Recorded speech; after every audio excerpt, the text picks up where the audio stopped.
Hey guys, now that we've made our way onto the highway here, today I want to talk to you about cognitive load and flow, and how we can manage cognitive load in order to find ourselves in a flow state more often, get more done in less time, and really also manage our sensory challenges, whatever they may be, through structure and routine.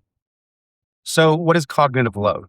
Cognitive load is basically anything that's on your mind. So it could be basically anything that's not, it could be things that are running somewhat subconsciously. It could be things that are just constantly pulling you in directions in terms of stress and, deadlines. It could be relationship issues. It could anything that's weighing on your mind is adding to your cognitive load. And as you can imagine, as cognitive load goes up, the your efficiency, your productivity, your ability to just get stuff done goes down, or at least your ability to get stuff done efficiently. So what often happens is then it it has this waterfall effect from there to where you have less time because you're spending more time to do the tasks that used to take you less time because right now you're stressed, your cognitive load is high, which then gives you less time to spend on the things you enjoy, the things that help you to recover, the things that help you to just kind of balance and center yourself. And those are the first things that we let go. That's not just, neurodivergent people. That's just all people. We tend to let go the things that we see as luxuries, like self care. That's just at least certain generations. I think people are trying to change that and to prioritize self care more. I'm definitely working on it more with some success. But our cognitive load goes up and our ability to function goes down. And someone's calling. All right, I had a call interrupt the video there. So I'm recording on my phone if you haven't picked up on that yet. But so cognitive load, as it increases, as our stress levels increase, as the amount of things on our mind increases, our general productivity and efficiency goes down. And also our stress level goes down or goes up. Our anxiety levels go up. And so it tends to build, it tends to multiply. So you have to stay ahead of it. Now, this is where routine and structure comes in, because routine habits, like all of these things that you put into place, the scaffolding that you can reuse day after day, is a much lower cognitive load than things that you decide every single day. For example, if you wear the same shirt every day, you don't have to make that decision. Not the same shirt, but on a different clean shirt, but like the same style, like Steve Jobs was famous for that. There's if you do all sorts of things in the same way, whether it's your showering routine or the way you wake up each morning or just any of it, the more routine and structure you add, the less of a cognitive load you're adding to your day. And in fact, at a point, you start to take away cognitive load and you free up your bandwidth. Cognitive load and bandwidth can kind of be interchanged. I'm sure there's some differences and some people in the comments will let me know about, but you just think of it like bandwidth. Like you only have so much that you can do. And the less you push that limit, the more effective you're going to be at each of those things you decide to do. So you've got to prioritize is the short of it. But cognitive load, you're managing it, you're setting routines, you're setting structures, you're realizing that you have a better day when you exercise, even though you don't always want to exercise before you exercise. You know that when you're done, you're going to feel better because you've been assessing yourself, you've been paying attention. And slowly you're figuring out that this is repeatable on all sorts of levels. And it's not just repeatable, it compounds. So as you figure out, the fitness part of it, your exercise part of it, you figure out hydration, you figure out your sleep schedule, you figure out when your peaks and valleys are in terms of performance and in terms of, when you excel and at performing and when you aren't at your best. We all have times when we're not at our best. And generally, when we look deep enough, those times can often be associated with a different time of the day, and it's different for each person. So again, you got to figure out when you are at your best. And that only happens by paying attention. That doesn't happen by looking back and trying to think of what other people told you or when you got compliments or this or that. things build. Like you know when you're in a state of flow, you know when you're really just getting things done. And if you pay attention, you'll know when that happens. And you'll know that's when you tell people you can't come in right now, I'm working. Like it's when you set up your boundaries and you figure out the times when you have to just put the pedal to the floor and just get after it, because you know that right now, every minute you spend working while you're in that flow state is going to be like worth 10 minutes in any other time. Like you have to get it done now, even if there's something else that's like on your list for the day.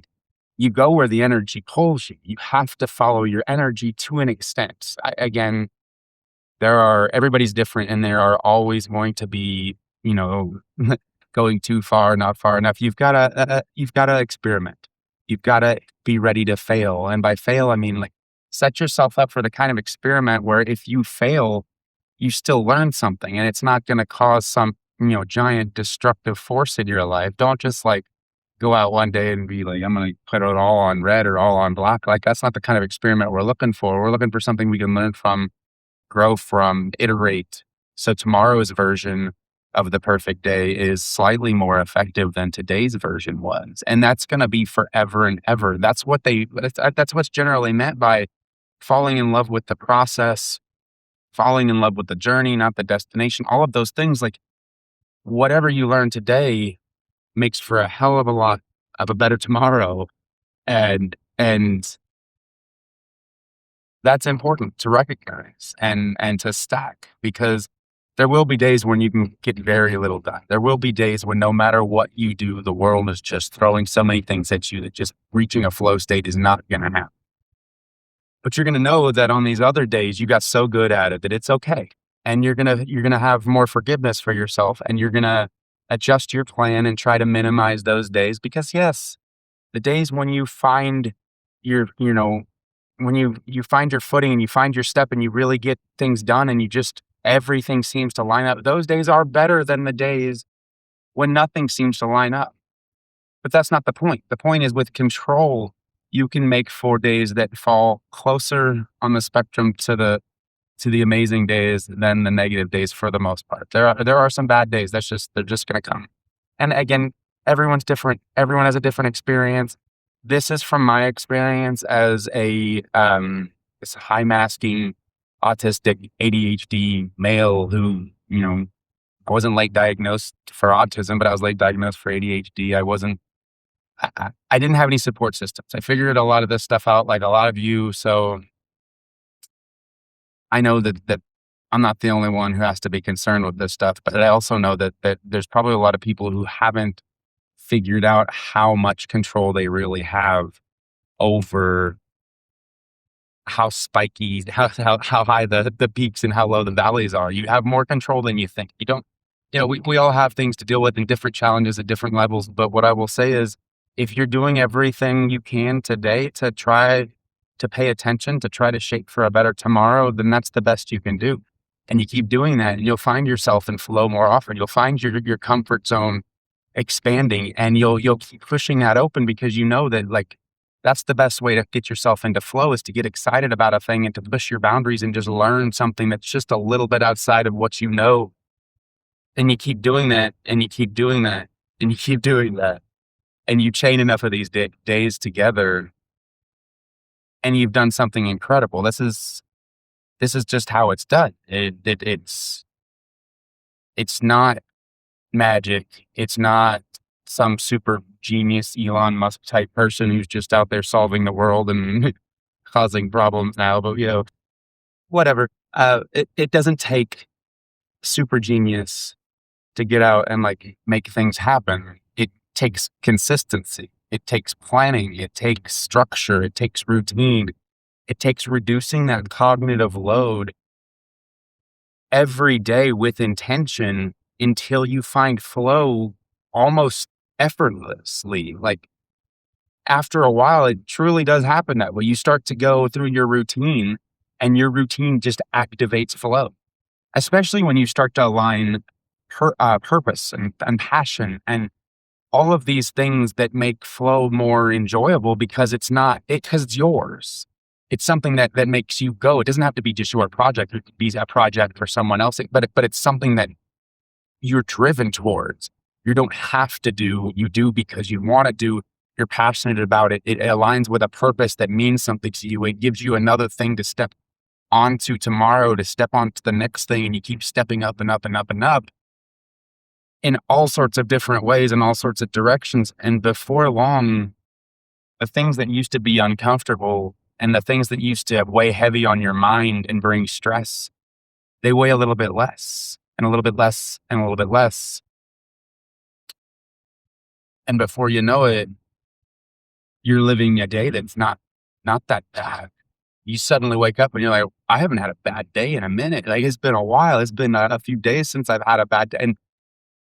And then you give yourself that pat on the back that says, okay, maybe all of this stuff is working. Maybe this self-assessment is working. Maybe watching and learning and paying attention to the things that drive me is worthwhile. And maybe I am worth that extra energy, because let's be real, you may have to pull a little bit of attention from the people you generally are taking care of. And I know a lot of you are putting a lot of energy into other people and what they expect from you and what they need from you. And that's okay sometimes, as long as you have balance. But you take a minute, step back, take a look at yourself. You're going to need that. And when you do that, you're going to find yourself much more capable and much to help other people, much more enjoyable to be around, much just better in several aspects, because you took the time to learn about yourself and what makes you tick. But I'm going to stop it there, and we'll cut it there, and just try to pay attention to the things that add stress to your plate and the things that take stress off your plate, the things that energize you versus the things that drain you. Pay attention, remove them, add them as necessary, and just keep going. Just keep going. And eventually, with that kind of tiny bit better everyday mentality, you're going to get to something that is significantly better. It will compound. It does add up. And once you start to make steps, you'll start to make larger steps, and things will happen faster than you can imagine. So I hope that was helpful, and enjoy the day.